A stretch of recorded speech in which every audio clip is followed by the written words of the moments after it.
Welcome back to the NutriMedical Report, and we're joined with Tim Alexander. Tim, you have lots of important stories to cover, so let's roll. The first one, of course, is dealing with the issue of the, sodomy and hanging execution of the American ambassador, one of his colleagues, and two others that were with the embassy staff. This is pretty nasty, but it's part of, as you say, a log on the fire. Explain what you mean by that. Yeah, well, the forces that want a general Middle Eastern war and want the Third World War have to throw a log on the fire every once in a while to keep things burning very hot. And this is a major attempt to do that. Let's step way back from the picture, the forest for a second, and look at what's really happening. You have two broad groups of people, very powerful interests in the world right now. You have the group that the globalist and Nutty Netanyahu and his people, who strongly are pushing for and desire a general Middle East war, which they know will almost certainly trigger the Third World War.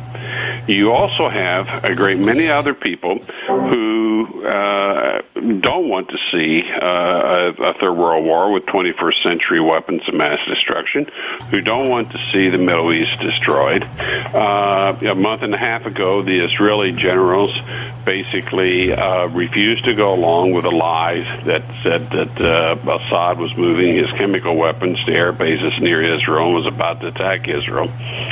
So Israel had to attack, and the Israeli generals put their foot down and said, no, that's not true, and we're not going to war against Syria or Iran. Now, that was kind of followed up about 3 weeks later by the American chairman of the Joint Chiefs of Staff, General Dempsey, who almost got into a physical fight with Netanyahu. And the U.S. ambassador to Israel, Dan Zaparo, who's a very strong Zionist and a close friend of President Obama, but he also almost got into a physical fight with Netanyahu. And, of course, in the case of General Dempsey, he got on his U.S. Air Force C-17, flew, his next stop was to Afghanistan, to Baghlan Air Force Base, which is the single most secure air base on Earth. We've spent $2 billion on air base security. And even though we did that, the official story is that some raghead with a shoulder-launched missile almost shot the plane down. In reality, it was a very high-tech intelligence operation that managed to damage the plane and injured two people on board, but General Dempsey wasn't injured. It was an assassination attempt. So when you take this and combine with the ambassador's death, these are, again, signs of false flags that were actually allowed to happen. And there are also further logs on the fire indicating that we're much closer to a conflict with a air attack by Israel. And now the difference of opinion between General Dempsey and Obama's administration, Mr. Carney, the administrative spokesperson, said that, no, we don't agree with General Dempsey and the Joint Chiefs. We are fully backing Israel. When General Dempsey says, don't attack our bases and our Navy if Israel preemptively goes without our okay and attacks. I mean, this is pretty crazy to hear this in the general media, but most people don't realize when this report came out, we literally have mutiny in the Joint Chiefs of Staff saying, no, Mr. Obama, you can't give a rubber stamp to a preemptive attack because we don't think this is wise. Well, literally, we all should thank the Israeli generals and our American generals for saying no to World War III. Right. Now, they erected two very massive roadblocks on the globalist drive for World War III and Netanyahu's drive for World War III.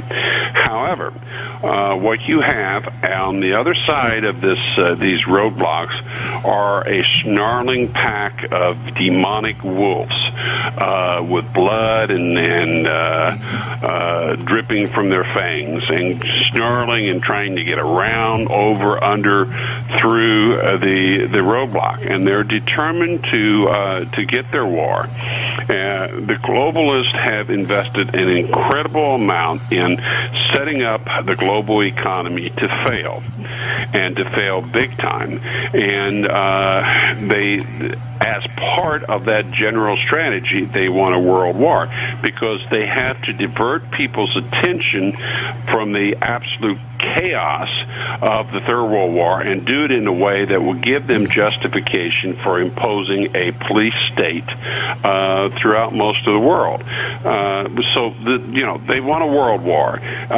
World wars serve their master, Lucifer, because he wants the hate, the death, the murder, the destruction. The wars are nothing but a giant blood orgy. That's what he wants.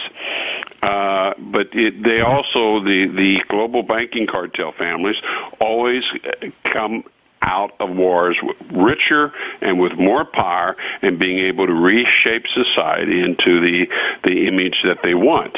But we're now dealing with 21st century weapons of mass destruction, and it literally is insane. And that's why the generals in Israel and the United States have said no to it. They know the technology involved, as I do, as you do, and they know the technology involved, and they know, quite frankly, that you cannot survive an all-out Third World War in the 21st century. And ultimately, this is a spiritual battle. This is literally right out of the Bible. And when exactly it kicks off and so forth, well, God knows, we don't. But there is a major battle. What we have right now is the battle over the war. Will we have a war, and when will it begin? And that's the battle right now. My guess is that the forces stopping the war so far will continue to have some success, but at the end of the day, before this year is over, we will be involved in something truly horrible. Yeah, and again, here's the formula I talk about in the timeline. If Obama's polls, which are ahead of Romney, slip, the war will happen before the election. If either way, either Romney or Obama, the war is on after 60 to 180 days after. It'll happen sooner rather than later. And it'll be basically an air attack against Syria and Iran. We'll have incredible protests from Russia and China. What will happen is it will devastate these countries and further increase the chances of a real, if not right away, down the road, a Sunni Shiite war that will turn on Israel, and Israel will unleash the Samson option. Well, it may not get to Sunni versus Shiite exactly, because what is apt to happen is the use of the weapons of mass destruction, because of the nature of how this has all been unfolding and the nature of the technologies. I think everything will be on a hair trigger, okay? So it's going to be use it or lose it time.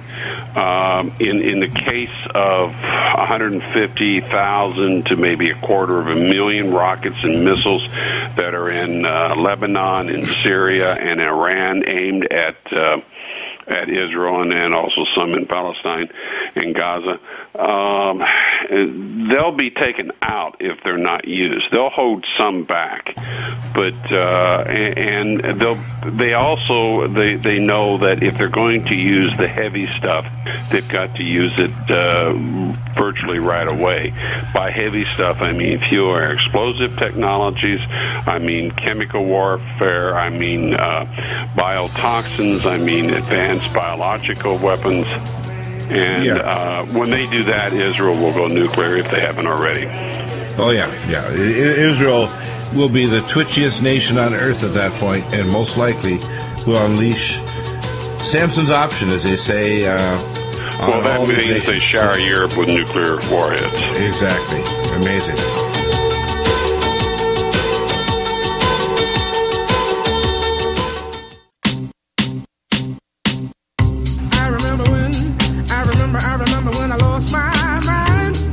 welcome back. And what I see here is this embassy killings is obviously the drums are beating. There's a lot of pressure, and there was an article put up the other day by Alexander Bachman, a lot of pressure to delay it till after the election. I think that Obama is not really certain whether or not it's going to make him a war president or tear his presidency down. My guess is the war will proceed pretty quickly if it looks like Obama's going to lose the election. Right now, at the current moment, the level of incompetence by Romney is galactic. I'm really surprised that he's not taking hard shots against Obama. And the media and everybody are so outraged about the latest comment by Romney saying, well, Obama's first response, this is Romney's response to the embassy killings, was, well, Obama never made any statements against the people that perpetrated this crime. And then people are just outraged by that. I'm thinking, that's bizarre. Why are they attacking Romney? Because he's outraged at the people that killed him. They know that the same people that killed these ambassadors are the same people we support militarily to go and kill Syrian soldiers and police and citizens that happen to be Christians, many of them. Well, and they're not just. I mean, they're killing men, women, and children. They're taking families and literally lining them up and slitting the throats of children and so forth. I mean, the kind of stuff that our tax dollars are supporting in the Middle East is just beyond comprehension. It really is beyond comprehension, isn't it? Yeah. Well, let's get back, if we can, to this concept of how Satan blinds people. Let's look at Israel. Okay, Israel is a tiny nation. It's got some very intelligent people, well-educated people, basically a European people. They are surrounded by enemies, but at the same time, their enemies, many of them, have shown a willingness to agree to some sort of peace treaty. I would never argue that Israel should trust its enemies or should denude themselves of their weapons to defend themselves, but it really doesn't make sense for Israel when you've got 150,000 or 250,000 rockets and missiles aimed at you from basically all sides that can kill 80 or 90% of your people in 48 hours or less, to pick a fight. It's probably something you want to avoid if you want to keep your people alive. That's logical.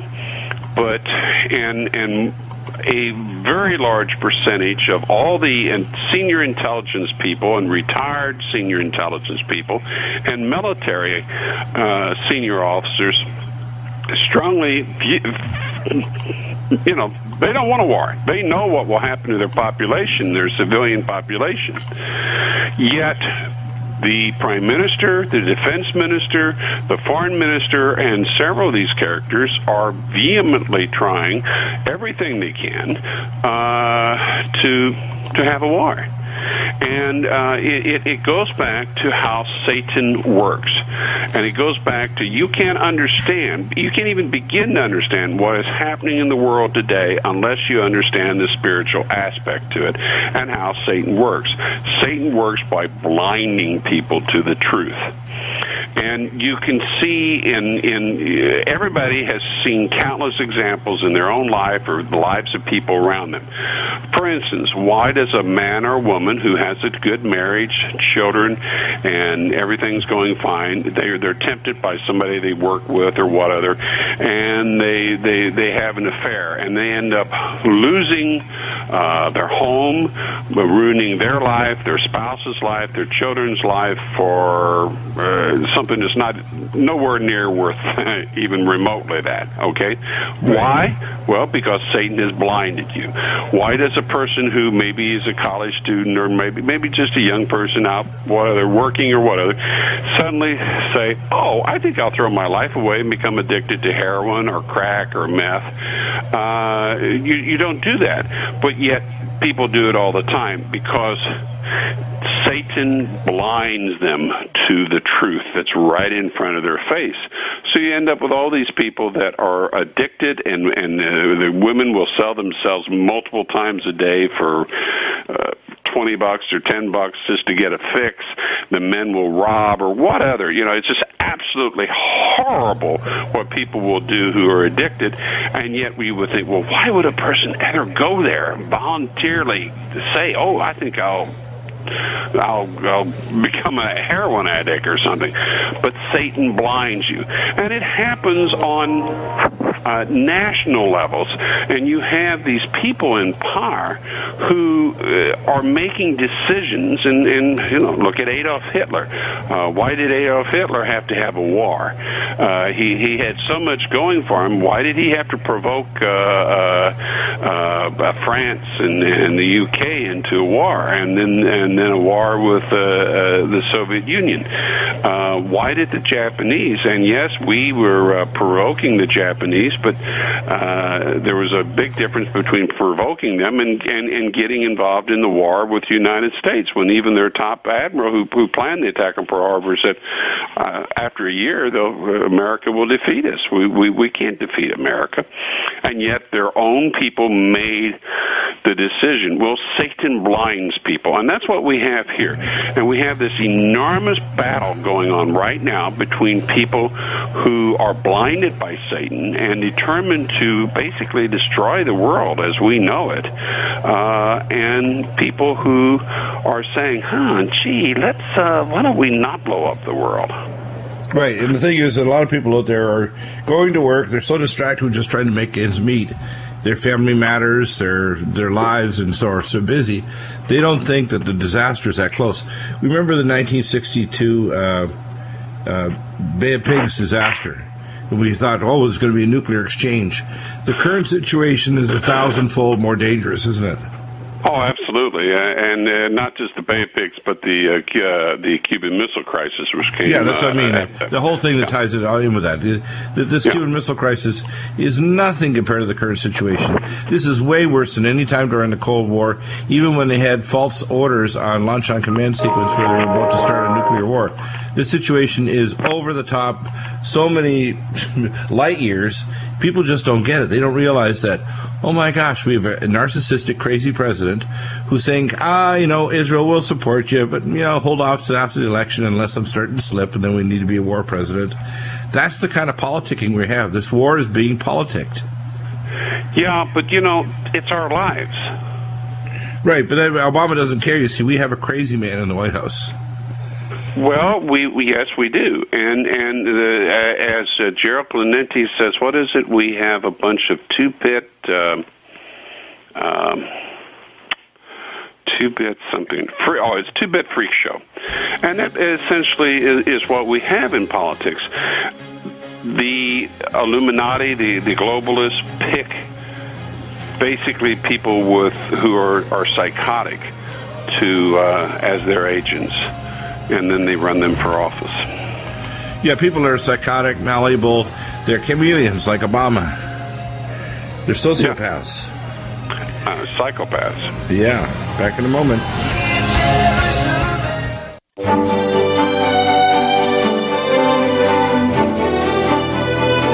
That's the kind of news. Welcome back, and joining us we have Chris Harris. Chris, you've got some remarkable reports this week. Some of them are very shocking. The first one you want to go over is the seismic report, which basically, luckily, one of the things that Mr. Jasko, the last director of the NRC, did was make them have to review these things.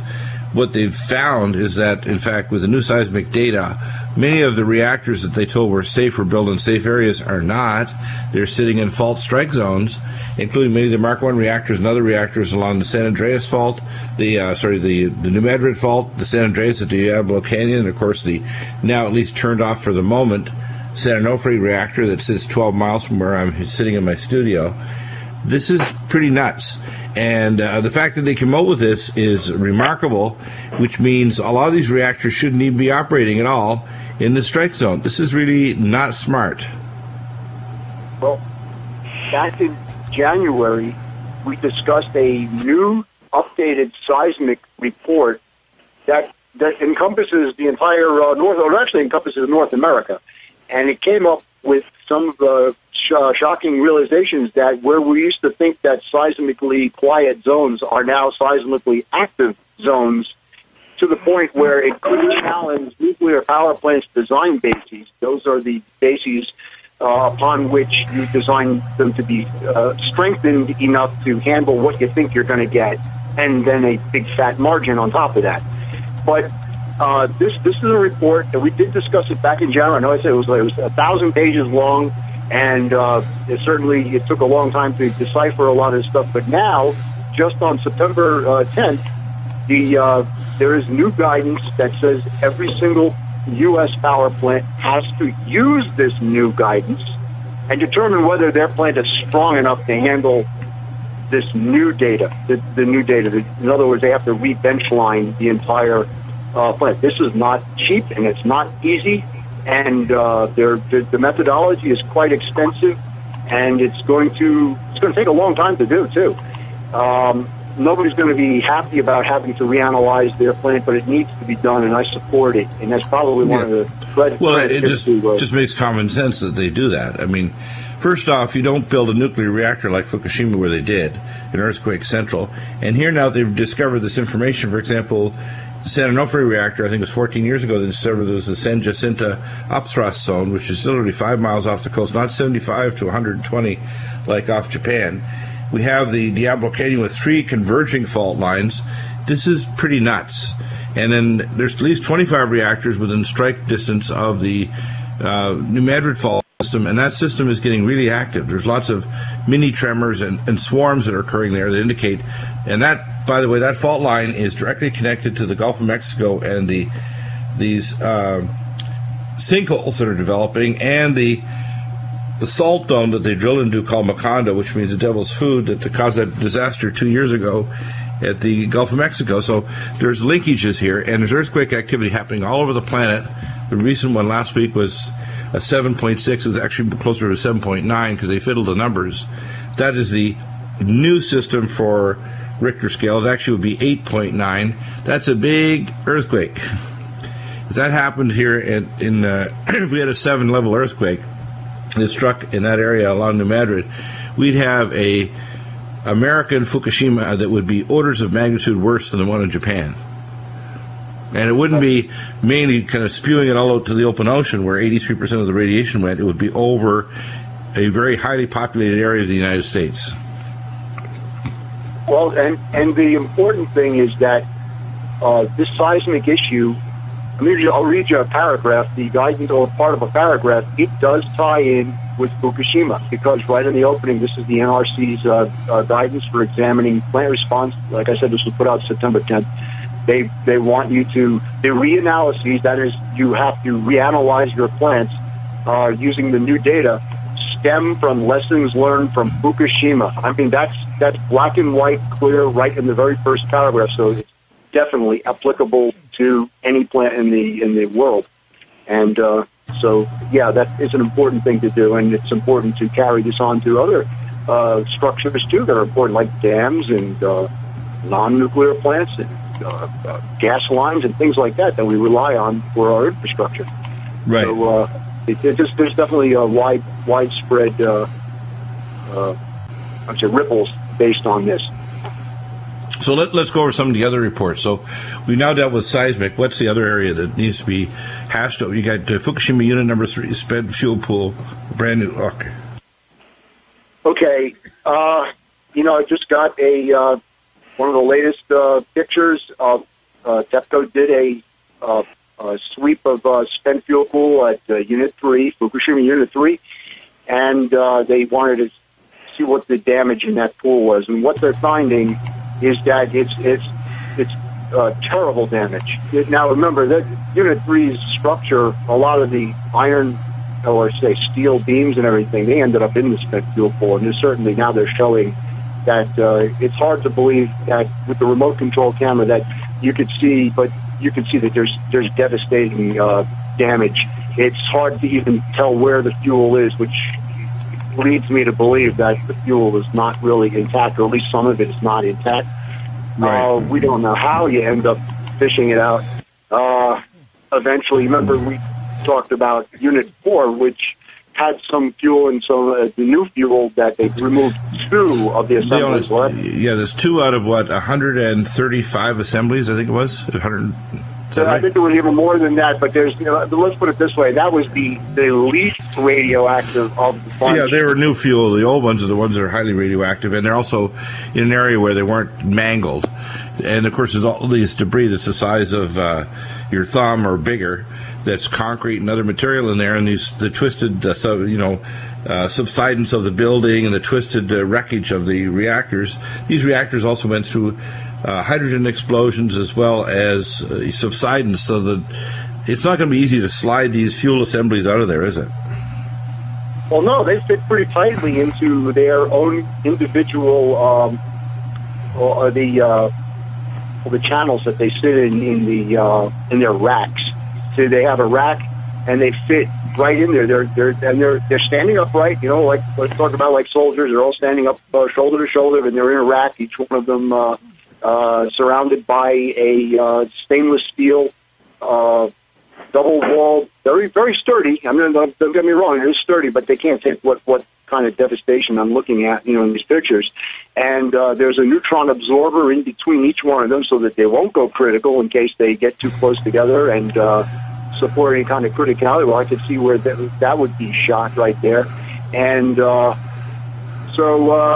even boiling water reactor fuel that has its own individual sheath that they fit inside this rack, I can't see that there is not at least a good portion of the fuel that would be unscathed by what I'm looking at. And so we don't know for sure. I mean, there's no way to tell until you get deep down inside of it, but from what I'm looking at, that's tons of steel falling in from a great height, falling into the pool and impinging on tops of the racks where the fuel is. Something there's I hate to say it, but there is broken fuel there somewhere, and I don't know how to get that out. And certainly that is it's got to be in the long-range plan. I wish it could happen sooner. I talked to Dr. William Ray the other day, who's one of the founding directors of the American Academy of Environmental Medicine. He wants me to.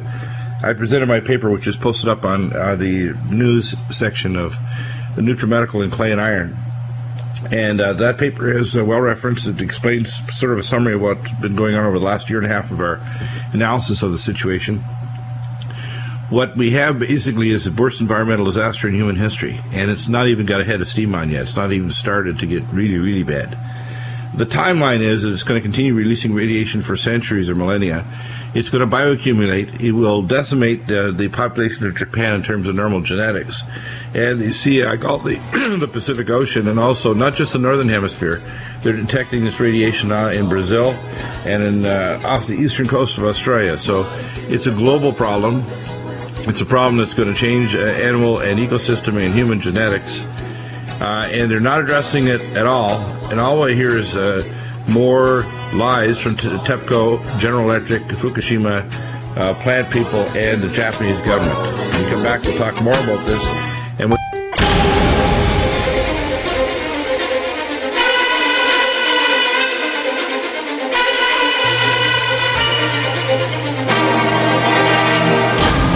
welcome back to the Nutrimedical Report. Yes, and as a result, of course, I've sent out my report to Senator Wyden's office in Oregon, Senator Feinstein. I talked every day this week to the assistants there at Senator Feinstein's office, to their so-called nuclear expert. No response. I'm on them. Sure, the do not respond list to, oh my gosh, it's Deagle. He has a national radio show. He actually represents the Academy of Environmental Medicine, and I've talked to the doctors there, and they're all going to publish my article, which means all the doctors, one way or the other, are going to get to know all this.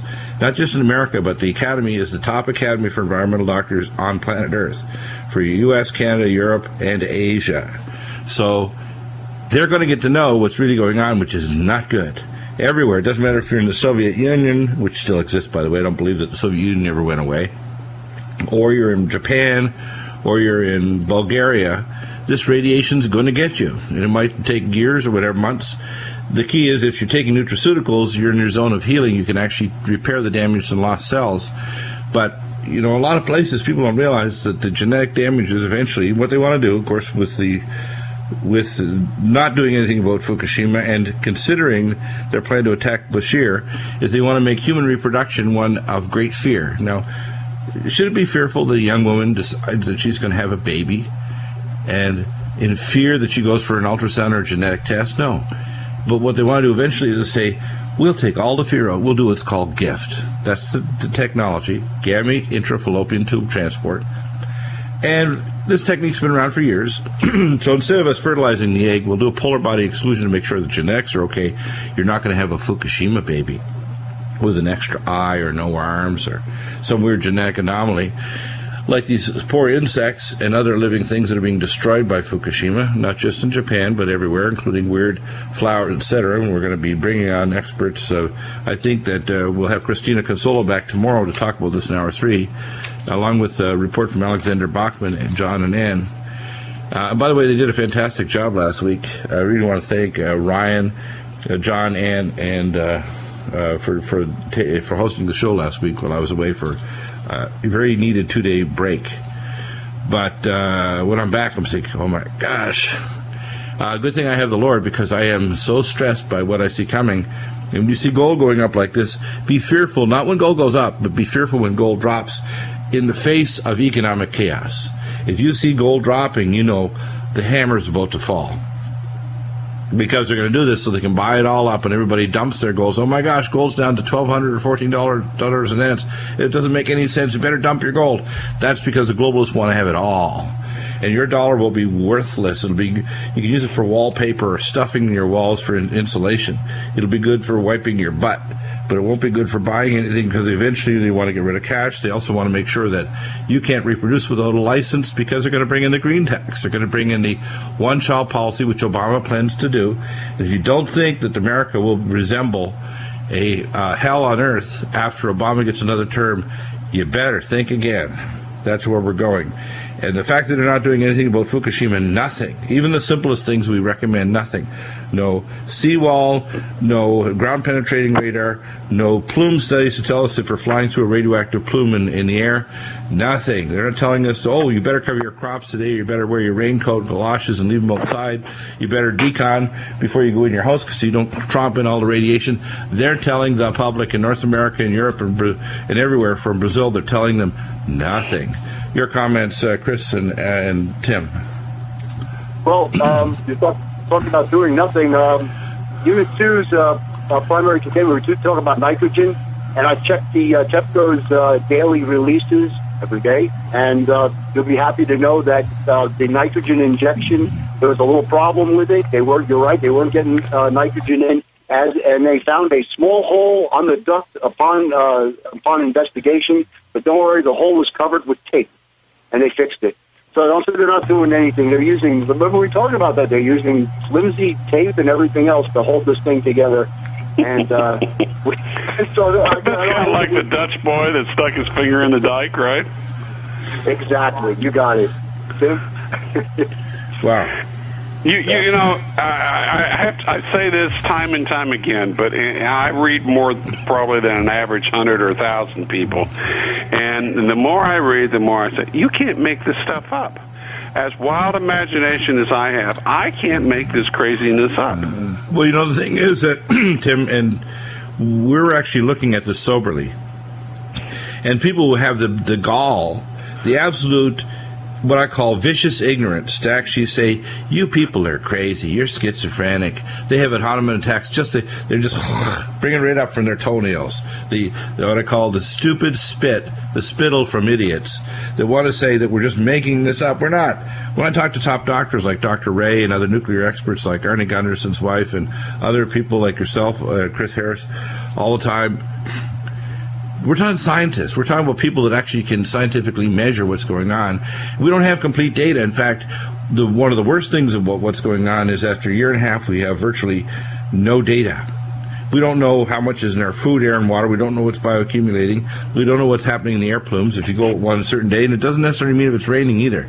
You can have a sunny day, and I've seen my radiation detector spike up for a while and then drop. And it's doing some funky things lately. It's like, oh, why is it doing that? It's up in the 60s, and then a few minutes later it's dropped back down to the 40s. I said, that's not good. It's a wave of radiation. You've got all these reactors sitting there, and they've gone China syndrome, probably, at least some of them. Oh, yeah. And they have spread the most nastiest stuff, literally, that we know of in the universe around, and they continue to be fronts of poison nonstop and will be for thousands of years. And essentially, we're not really doing anything. A Band-Aid, the Dutch kid that puts his finger in the crack in the dike.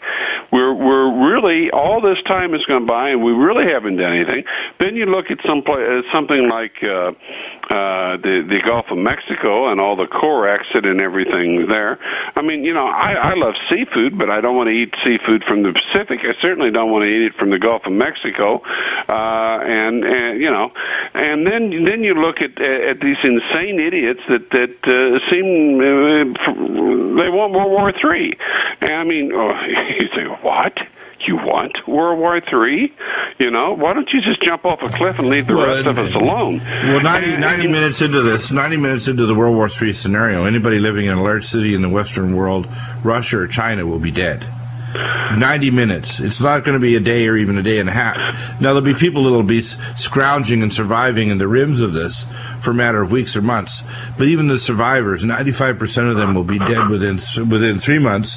And virtually, if there's a nuclear winter, if there's a destruction of the ozone layer, any remaining human life, even those deep and sequestered in caverns miles underneath the earth, they're going to die too. No one's going to survive this, not even cockroaches. Well, I don't know. I kind of think the cockroaches might, but maybe I'm optimistic. Yeah, actually, cockroaches have hard shells, and they can tolerate different things. And yes, they can tolerate a little more radiation, but if they don't have certain kinds of things like food and air and other things, they die too. So, yeah, they're resistant, but they'll take a little longer to croak. And just like the cockroaches that go, a mile or two in these so-called hotels underground for continuity of government, continuity of the global elite maniacs. Let's change the term, continuity of scum. We got to make sure we maintain a culture of scum for the next civilization that rises from the ashes of this one. Well, the narcissistic sociopaths feel that it's very important that they survive because they will have blown up the world and they've got to keep things going or whatever. Without them, the world would not be screwed up when it comes back. Well, you don't want the world to come back perfect. A little joke here. Here's the thing. We do know the answer. We do know that Christ will return. We do know that whenever and however everything goes south, that God is real and Christ is our Savior. He saved us once by His death on the cross, and the Bible clearly says that if we get into this nightmare that it looks like we are, that Christ will return. When you're listening to this program, you have two witnesses: your intellect, which we want you to use. Keep your skepticals on. But your spirit, if you're truly honest and want to know the truth, you can pray and hear that the truth is. Get yourself prepared for what's coming, emotionally, physically, spiritually. And for radiation, we have our radiation kits. Be ready. It's not just something that's theoretical. It's happening today and every day. And now these maniacs are planning on hitting one of the largest nuclear reactor complexes on Earth, the Bashir in Iran.